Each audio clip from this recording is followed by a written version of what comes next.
اللہ کے نبی صلی اللہ علیہ وسلم نے ہمارے لیے اتنی آسانی فرما دی کہ قرآن کا خلاصہ، مقصد اور مطلب ہمیں بتا دی۔ وجہ اس کی کہ شیطان یہ نہ ہو کہ مختلف چیزوں میں انسان کو الجھا دے، کہ یہ تو کتاب لاجواب اور بے مثال کتاب ہے، یہ تو الحمدللہ کسی حالت میں اس کو اٹھائیں آپ، وہی چیز آپ کو اس قرآن سے مل جائے گی۔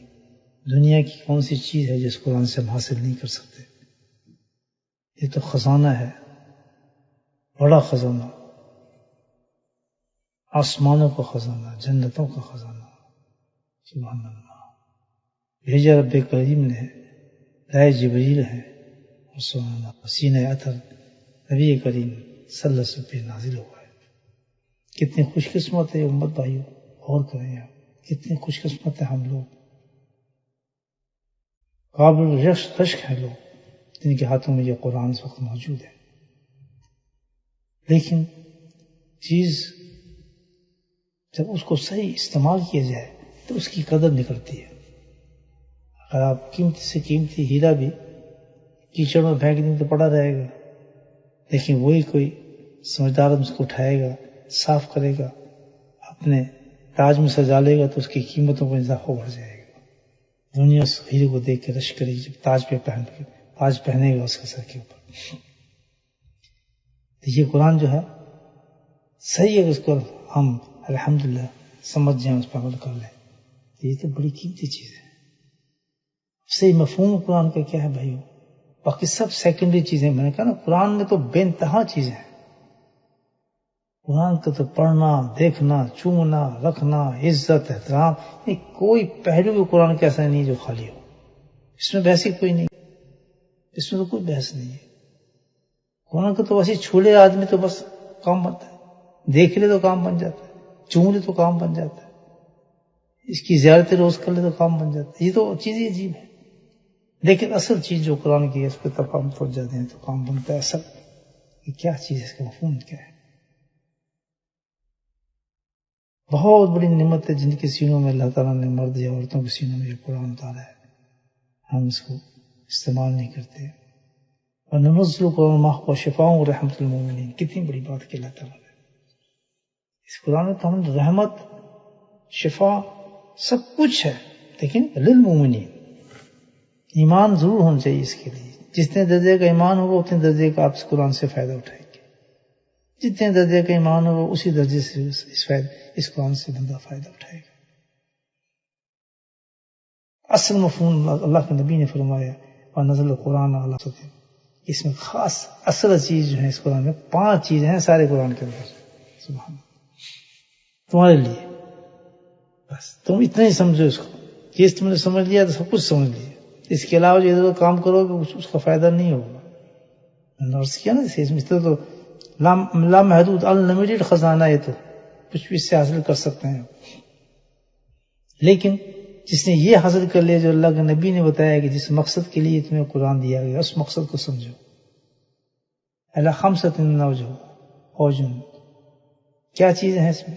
اللہ نے 5 خزانے اس میں ہیں تمہارے لیے بڑے زبردست، حلال و حرام و محکم متشابہ و امثال، یہ ہے۔ دیکھیے کتنی بڑی چیز بتائی اللہ تعالیٰ نے، متشابہ وَاعْتَبِرُوا بِالْأَمْثَالِ، یہ بھی ہے۔ کیا چیز ہے؟ حلال، حرام، محکم، متشابہ، امثال، مثال ہے۔ یعنی اللہ سبحانہ تعالیٰ نے اس میں واضح طور پر جو احکامات حلال کیے ہیں ہمارے لیے، اس کو حلال سمجھو، بس اس کو کوئی ہم پہ حلال ہے، پاک ہے، صاف ہے، اس پر ہم نے عمل کرنا ہے۔ جو حکم ہمیں دیا ہے اس کی مناسبت سے ہم نے وہ کام کرنا۔ حرام، قرآن نے جس چیز کو حرام کہہ دیا، ناجائز ہے، بے حیا ہے، فضول ہے، اس کو فضول سمجھو، یہ ہے اصل قرآن کا. اور محکم اور وہ چیزیں وہ احکامات کہ جو بالکل واضح ہیں، صاف ہیں، محکم ہیں، پکے ہیں، کوئی ان میں چھپی چیز نہیں ہے، اس کے مطابق عمل کرو. یعنی واضح چیز بتا دی اللہ تعالیٰ نے، حرام، حلال اور حیات محکم، یعنی وہ جس میں کوئی شبہ و شکا نہیں ہے، صاف بالکل واضح ہے، صاف روشن حکم ہے اللہ تعالیٰ کے. جیسے اقیم الصلاۃ وآتوا الزکوٰۃ، صاف، اس میں کوئی جھگڑے کی بات نہیں. اس سے حرام واضح حرام کیا ہے، یہ حرام ہے، واضح کیا ہے یہ صحیح ہے تمہاری، اس کو تم کر سکتے. اس کے ساتھ چیز بھائی متشابہ ہوں، بعض چیزیں اور آیات میں مبہم ہیں، واضح نہیں ہے. اللہ کی مصلحت ہے، حکمت ہے، مشابہ رکھا ہے اس کو. ہم پر لازم یہ ہے کہ بس ہم ان پہ ایمان لیں، پکے دل کے ساتھ یقین کر لیں اس باتوں پہ. باقی ان کے پیچھے پڑنے کی ضرورت نہیں ہے. شیطان نے کتنا ہمیں چکروں میں ڈالا ان چیزوں کے اندر. اصل قرآن کی جو چیزیں سے نکال کے باقی دیکھنا، بحث، مباحثے اور تفسیریں، اور ایک دوسرے کو کافر اور کسی کو کچھ، قرآن کی آیتیں ساری رات ڈھونڈتے ہیں مناظرے کرنے کے لیے، ساری رات ایک دوسرے کو نیچا دکھانے کے لیے. اس قرآن کے حوالے نکالو جی، قرآن کی وہ فلاں تفسیر نکالو جی، قرآن کی فلاں وہ چیز نکالو جی. بتائیں ان سے کوئی تعلق ہے اس چیزوں کا؟ کتنا ٹائم ویسٹ کر رہے ہیں. جو اصل چیز ہے اس کو بالکل بھولیں گے. ٹھیک، وہ بھی ان چیزوں کو پیچھے نہیں پڑنا چاہیے.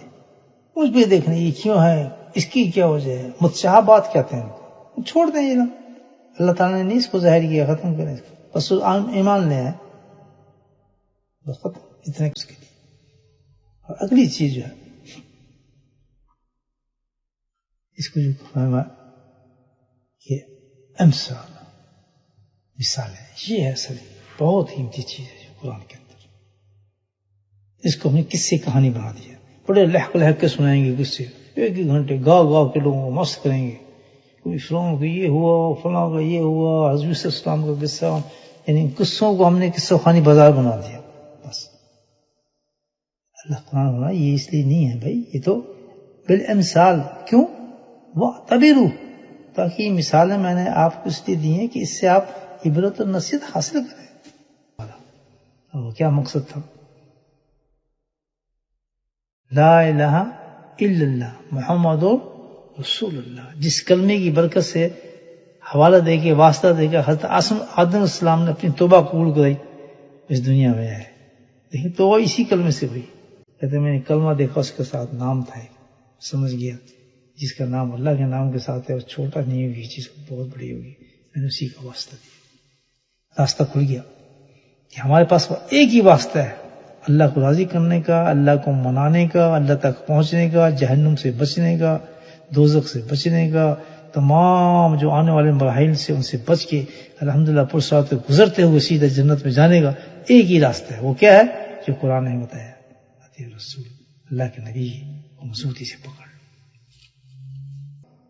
جو اللہ تعالیٰ نے عطا فرمایا. یعنی بے انتہا کی نعمتوں کو اللہ سبحانہ تعالیٰ نے ذکر فرمایا ہے. اللہ تعالیٰ ہمیں سمجھا رہا ہے کہ ایک قوم تھی ایسی جس کو ہم نے سب کچھ دیا تھا، سب کچھ دیا تھا ہم نے اس قوم کو. ہم نے کہا تھا کرمت علیکم، ہماری نعمتوں کو بھولنا مت. کیا کرنا؟ یاد کرتے رہنا ہماری نعمتوں. اذکروا نعمتی، سبحان اللہ، نعمتوں کو تم نے بھولنا نہیں ہے، یاد کرتے رہنا ہے نعمتوں کو. اذکروا، سبحان اللہ. کیوں کہ یہاں جو اذکروا نعمتی فرمایا ہے اللہ تعالیٰ نے کہ نعمت کا اصل حق کیا ہوتا ہے؟ اللہ تعالیٰ جب نعمت دے تو اس پر انسان پہ کیا فرض بنتا ہے؟ اس کا شکر کرنا. یہ فرمایا جا اذکروا نعمت التی انعمت علیکم، جو ہم نے تمہیں دی نعمتیں، اس نعمتوں کا شکر تم نے ادا کرنا ہے. اور کس طریقے سے کرنا ہے؟ اذکروا، سبحان اللہ. یعنی اللہ کا ذکر تم کرو گے تو اس نعمت کا شکر ادا ہو جائے گا. سارے کو سمجھایا جا رہا ہے کہ پرواہ نہیں، اللہ تو دینے بہت دے گا تمہیں، نعمتوں کا شکر ہو تمہارے پاس، لیکن یاد رکھنا نعمتوں کے بعد انسان شکر ضرور کرے. جیسے میرے آقا پیارے صلی اللہ علیہ وسلم کی دیکھیں کیسی پیاری پیاری سنتیں آپ دیکھیں ہمیں دی اللہ کے نبی نے. ہر قدم پر ایک سنت عطا فرمائی ہے، اس سنت سے کیا ادا ہوتا ہے؟ اللہ کا شکر ادا ہوتا ہے، اللہ کا شکر ادا ہوتا ہے. کوئی بھی آپ دیکھیں الحمدللہ سنت نبی آپ کی عادت مبارک تھی، ہر بات میں اللہ سبحانہ تعالیٰ آپ الحمدللہ اللہ کا شکر ادا فرماتے تھے.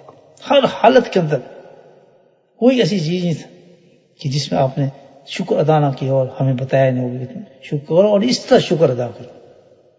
اللہم لک الحمد کما قصوتنی. سبحان اللہ تعالیٰ تیرا بہت شکر ہے کہ تم نے مجھے خوبصورت سے لباس بنا دیا. دیکھیں لباس کا بھی شکر. اللہ صلی خیر و خیر ما سونی اللہ، یا اللہ تو اپنے فضل سے اس کا بھلائی کا سوال کرتا ہوں، خیر کا سوال کرتا ہوں. نعوذ من شر ما دعا له، اور اس کے شر سے بچا.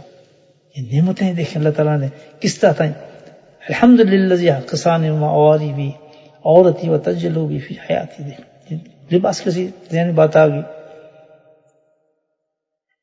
کیونکہ کوئی چیز اللہ کے نبی صلی اللہ علیہ وسلم نے ایسا نہیں ہے کہ آپ نے شکر ادا نہ فرمایا. اور پھر فرمایا وَإِيَّايَ فَارْحَبُونِ، اور تم نے مجھ سے ڈرتے رہنا ہے، بے خوف نہ ہو جانا کسی حالت میں بھی. اب دیکھیں آیت کی طرف اللہ تعالیٰ نے بنی اسرائیل کے ذریعے ہمیں جب پیسج دے دیا پورا، تو اب ان سے مخاطب کیا حال ہو ان کے، انہوں نے ہر بات کو اگنور کر دیا.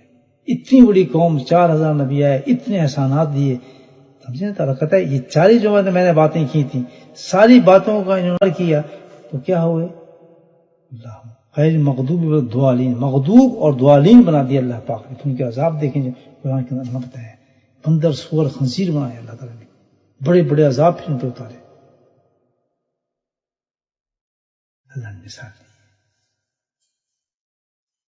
اب ہم سے کہ دیکھا کہ انہوں نے شکر جب نہیں کیا میری نعمتوں کو تو میں ان کو کیا حال کیا.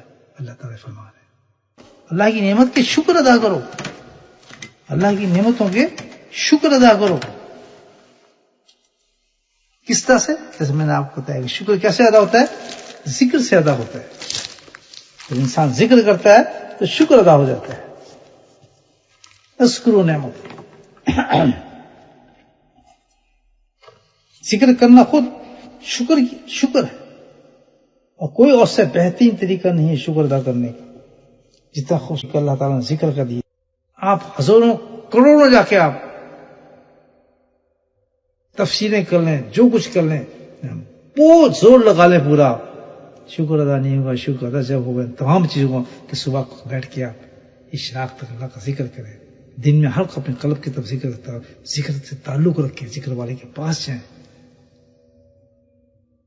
یہ میں نہیں کہہ رہا، یہ آپ کو قرآن اور حدیث میں نے دونوں آپ کو بتائیں.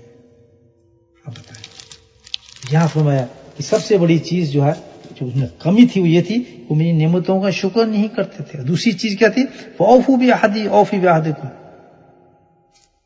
کہ جو وعدہ انہوں نے مجھ سے کیا تھا. کیا وعدہ کیا تھا؟ انہوں نے یہ وعدہ کیا تھا، سبحان اللہ، ان کا یہ وعدہ تھا اللہ تعالیٰ سے. کیا وعدہ تھا بتائیں؟ جو اللہ تعالیٰ نے ہم سے وعدہ لیا ہے. کیا وعدہ لیا؟ پڑھا ہے نا پچھلی آیت میں، ہم سے اللہ نے ہم سے وعدہ کیا وعدہ لیا؟ اللہ ان سے وعدہ یہ لیا تھا کہ میں جو نبی تمہیں بھیجوں تمہارے پاس آئیں گے، تم نے ان کے اتباع کرنا ہے. یہ وعدہ لیا تم سے کہ تمہیں تورات آئے گی اس پر قائم رہنا، انجیل آئے گی اس پر قائم رہنا، جو نبی آئے گا اس پر ایمان لاؤ گے، اس کی اطاعت کرو گے، اتباع کرو گے. یہ وعدہ لیا تم سے، تم نے اس وعدے کو توڑا تو ہم نے کیا کیا؟ سبحان اللہ. ابن عباس تو فرماتے ہیں، عجیب اس آیت پہ تفسیر فرماتے ہیں، فرمایا کہ جو عہد کی لیا تھا حقیقت میں یہ عہد یہی تھا ان سے بھی، نبی کریم صلی اللہ علیہ وسلم ایمان لاؤ اور ان کی مطابقت کرو، اس عہد کو تم نے پورا کرنا ہے. ڈر ہی نہیں تھا ان کو اللہ تعالیٰ سے، ڈر ہی نکل گیا تھا. اس ڈر کی نہ ہونے کی وجہ سے انہوں نے عہد شکنی کی تھی. اللہ کہتا ہے میں نے ان سے کہا تھا مجھ سے ڈرتے رہنا، انہوں نے ڈر ہی نکال دی۔ پتہ ہی چلتا ہے نصیحت اللہ تعالیٰ کی کہ ہم پر کہ خبردار نہیں ڈرنا بننا، اللہ کے خوف اپنے سینے کے اندر رکھنا ہے تم نے۔ کیسے؟ یا الذین آمنوا اتقوا اللہ وکونوا مع الصادقین، قرآن نے ہمیں نصیحت کی کہ خوف اور خشیت دل سے تعلق رکھتا ہے، یہ کسی کتابوں سے نہیں آئے گا۔ 10 قرآن پڑھنے، 15 قرآن پڑھنے، آپ میں خوف خدا اس طرح نہیں آئے گا۔ جب تک خوف خدا نہیں آئے گا آپ ظلم بھی کریں گے، جھوٹ بھی بولیں گے، آدمیوں کے ساتھ ناانصافی بھی کریں گے، بیوی بچوں کے ساتھ بھی ناانصافی کریں گے، آپ کے دل میں رحم بھی نہیں ہوگا، بیوی کے لیے رحم نہیں ہوگا، بچوں کے لیے رحم نہیں ہوگا، ناانصافی انجسٹس ہوگی آپ کی زندگی کے اندر، کسی مظلوم کے لیے رحم نہیں ہوگا۔ آپ بھائی 10 قرآن پڑھیں، 10 آپ کچھ کریں، تو اس کا طریقہ کیا ہے؟ اللہ بھائی اگر تم میرے احکامات پہ چلنا چاہتے ہو، جو تم نے وعدہ کیا ہے اطیعوا الرسول وہ کرنا چاہتے ہو، تو قرآن اس کا طریقہ بتاتا ہے۔ فرحبون، اپنے اندر خوف خدا پیدا کرو۔ خوف کس طرح آئے گا؟ یا الذین آمنوا اتقوا اللہ وکونوا مع الصادقین، جب تم کسی خوف انسان کے پاس بیٹھو گے، خوف والے انسان کے ساتھ جڑو گے، اس کی صحبت میں رہو گے، تو تمہارے اندر خوف آنا شروع ہو جائے گا۔